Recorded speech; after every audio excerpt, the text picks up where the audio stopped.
start things off, how would you define social media? Well, I'm not sure I can define social media, but I can tell you what we use in terms of social media, right? We use Twitter extensively. We use Facebook. We use a variety of other tools that are not as popular as those. But we're not in the business of defining social media or creating social media. We're in the business of using it to gather news and to disseminate news. Okay.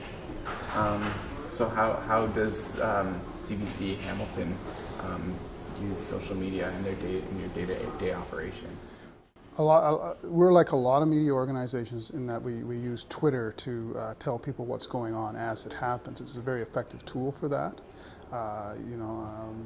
When there was a recent protest over Bill 115 at a high school near here, one of our reporters was there and was tweeting the protest as it was happening with photographs. So you can really give people a feel for live news as it's happening. The same happened yesterday with the announcement of the proposed casino with the partnership with the Hard Rock Cafe. Actually before that news conference started, we were pushing out the details right away, right, around how much it was going to cost, what was being proposed, who the partners were.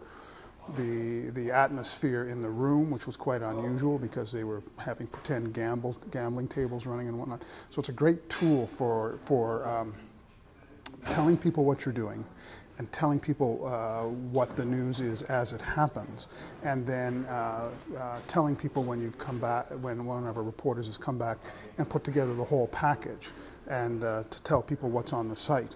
I think what we do that's a little different than a lot of media organizations in Hamilton is what we do is we actually use Twitter as a storytelling tool, and I think it's very effective for that as a news gathering tool. So if, say, there's a big storm in Hamilton, let's say a storm that shuts down the city, you can often get your reporter to one or two places because they have to drive in the same conditions that everybody else has to drive in.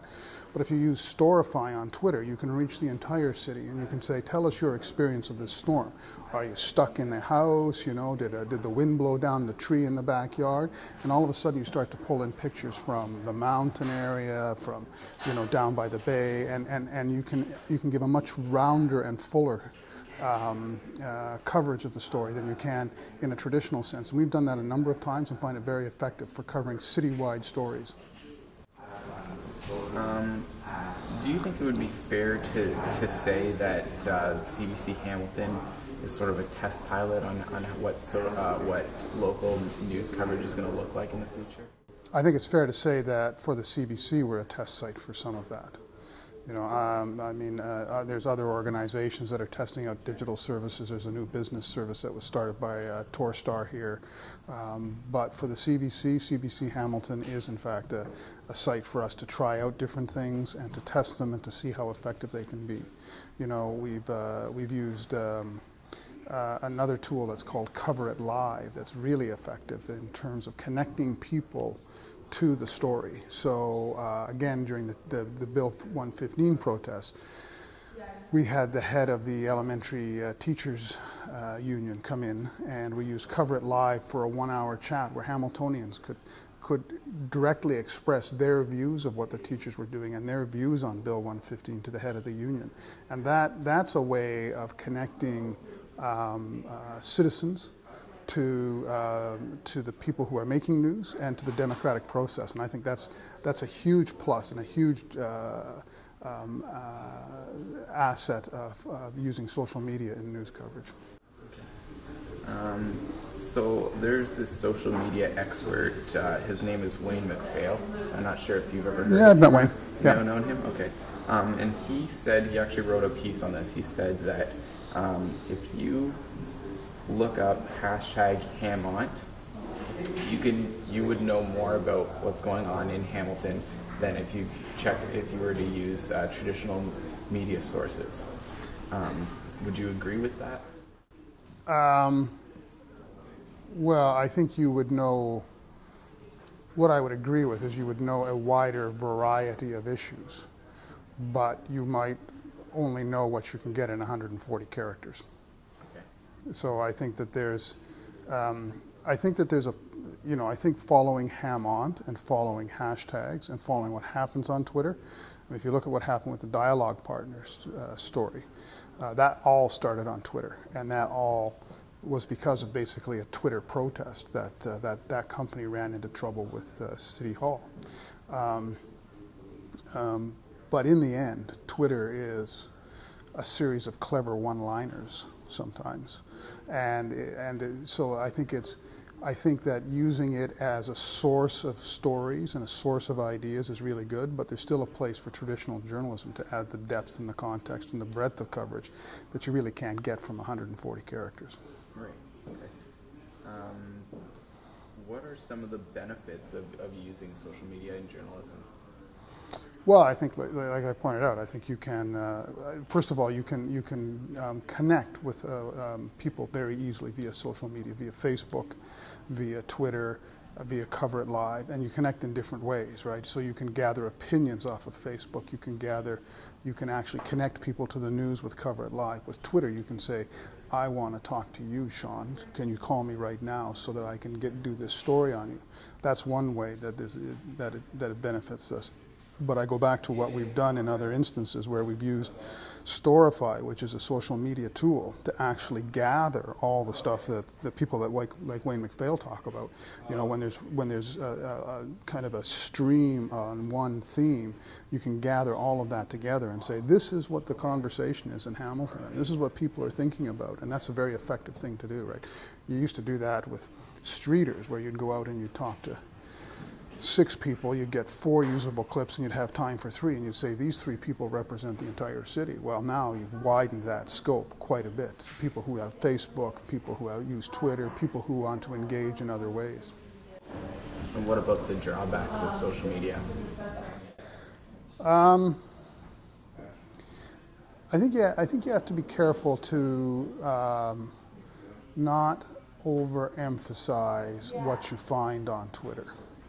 What you find on social media, because, well, it's important to take that into account.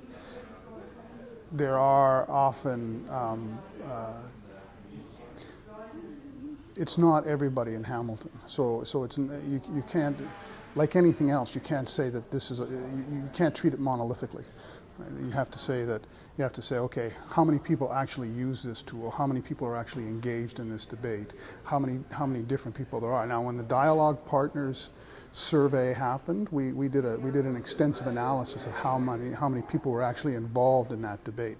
There were a lot of people who were actually tweeting about it, but there were not as many people who were actually tweeting original material as there were people who were just retweeting and saying, yeah, basically saying, yeah, we're upset about this too. Now that's valid to say we're upset about this too, but they're also not exactly expanding the debate at this point. So you have to keep it in perspective and in balance.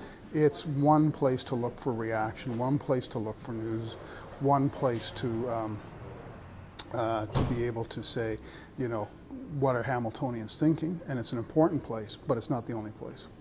Is reliability an issue? Well, we would never take something as fact and report it unless we verified it, period, right? You just, I mean, you know, anybody could tweet out that, you know, the mayor has just done this or the mayor has just done that, and it might be, frankly, newsworthy, but it's just somebody with a Twitter handle. You have to check everything.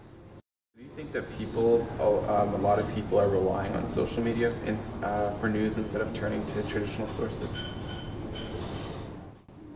Well, I think it's one place. I mean, I think that inside the industry, it's a place to really follow news and to follow stories. But it's interesting, if you follow what happens, say, during an election campaign, on a Twitter hashtag, you'll see a story that'll start in the morning at, like, say, 8:30, and by 4:30 it's done and it's been replaced by something else. So it's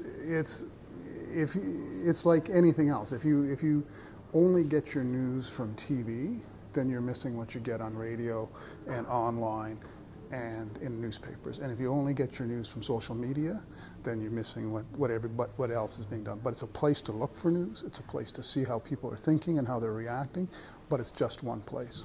So you're saying it's effective, but it's just you don't get the full picture?